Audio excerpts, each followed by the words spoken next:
Hoş gördük, değerli izleyiciler. Ülkede ve dünyada baş verən ən son xəbərlərdən anındaca xəbərdar olmaq üçün Günlük Xəbərlər YouTube kanalımıza abunə olun və bildirişləri açmağı unutmayın. İyunun 2-sinə gözlənilən hava şəraiti açıqlanıb. Bu barədə Milli Hidrometeorologiya Xidməti məlumat yayıb. Bildirilib ki, əsasən Bakıda və Abşeron yarımadasında hava şəraitinin dəyişkən buludlu olacağı, arabir tutulacağı, əsasən yağmursuz keçəcəyi gözlənilir.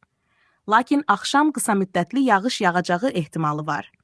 Gecə və səhər bəzi yerlərdə duman olacaq. Səhər saatlarından arabir güclənən şimal-qərb küləyi axşam tədricən mülayimləşəcək. Havanın temperaturu gecə 15-18 dərəcə isti, gündüz 19-23 dərəcə isti olacaq. Atmosfer təzyiqi 762 mm civə sütunundan 758 mm civə sütununa enəcək. Nisbi rütubət gecə 70-75%, gündüz 55-60% təşkil edəcək. Azərbaycanın rayonlarında havanın əsasən yağmursuz keçəcəyi, lakin səhər şimal və qərb rayonlarından başlayaraq bəzi yerlərdə arabir yağıntılı olacağı gözlənilir. Ayrı-ayrı yerlərdə yağıntının qısa müddətli intensivləşəcəyi, şimşək çaxacağı, dolu düşəcəyi ehtimalı var. Gecə və səhər bəzi yerlərdə duman olacaq.